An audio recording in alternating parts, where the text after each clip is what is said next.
Vous écoutez Thanatoscope par résonance.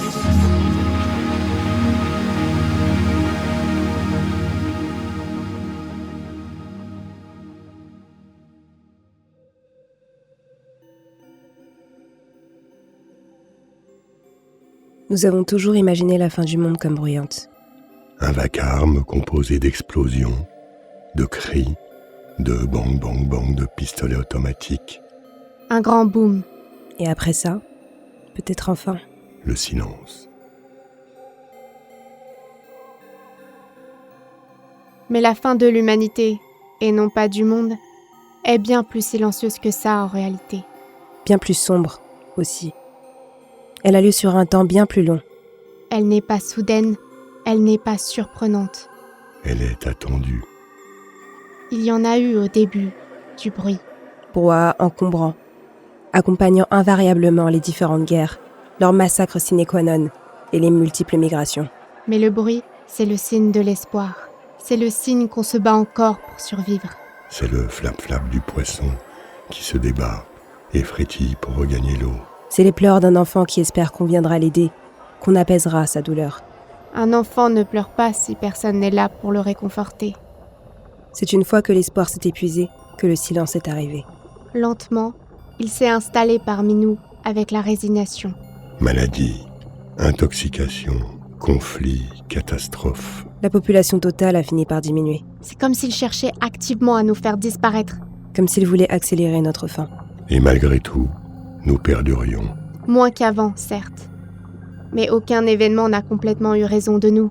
Aucune guerre n'a absolument annihilé l'espèce humaine. Ici et là, certains d'entre nous survivions et relancions l'humanité à notre échelle.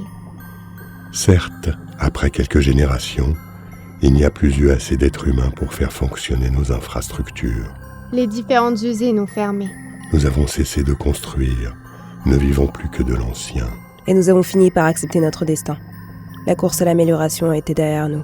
Les civilisations s'éteignaient et l'humanité avec. Nous en étions les derniers représentants. Le silence et les ténèbres se sont installés progressivement. D'abord par manque de main-d'œuvre, puis par manque de ressources. Ou peut-être était-ce l'inverse. C'était sûrement l'inverse.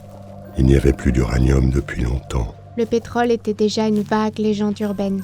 Et le climat, bien trop imprévisible pour que l'on puisse compter sur les énergies renouvelables. Alors tout s'est éteint, petit à petit. Les dernières piles ont été usées, les dernières bougies consommées. Nos dernières réserves ont disparu. Nous avons commencé à vivre au fil des journées. Trop longue l'été, trop courte l'hiver. Et nous avons été plongés dans l'obscurité. Le son a mis plus de temps à disparaître. Il y a des choses auxquelles on s'accroche. La musique, qui portait même dans le noir. De vieux instruments qu'on avait réussi à entretenir Jusqu'à ce qu'un jour, même le dernier casse. et qu'on ne puisse plus le réparer. Après ça, il ne nous restait que nos corps, nos voix. Mais même nos chants ont fini par s'éteindre. Car l'art est un signe d'espoir. Et nous savions, même inconsciemment, qu'il ne fallait plus s'attendre à rien. Alors pourquoi faire ? Après la perte de la musique, nous avons fini par cesser de parler complètement. Nous n'en avions plus la force, Plus l'intellect, peut-être. plus l'envie sûrement. Comme un deuil prolongé à notre espoir passé. Car déjà, l'humanité en tant que telle avait disparu. Nous n'avions pas fini de communiquer pour autant. Nos yeux parlaient pour nous. Il suffisait à transmettre ordre, amour, avertissement. À cette époque alors, le bruit était extérieur. Toujours. Inhumain. Nous en étions méfiants. Il était signe de catastrophe naturelle, d'animal affamé, de danger inconnu. Il brisait le silence général. Nous ne regrettions rien pour autant. Comment regretter ce que l'on n'avait jamais connu ?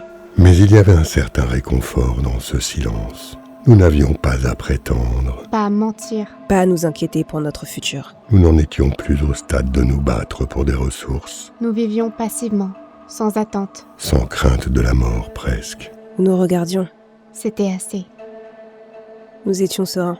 Ce n'est pas comme ça que l'on s'imaginerait la fin du monde à votre époque. Des millénaires dans notre passé. Nous en avons conscience. Mais c'est la vérité. Chaque nuit, nous nous allongions sur le sol fissuré par la sécheresse pour observer les étoiles. Les seules lumières qui transperçaient la nuit. Elle nous laissait songeurs, Plus peut-être que nous ne l'étions d'habitude. Autour de nous, sans que l'on s'en aperçoive. Les humains disparaissaient. un jour, il n'en resterait plus un. Et alors, plus personne ne contemplerait les étoiles. Et sans personne pour l'observer, L'univers plongerait à son tour dans l'obscurité.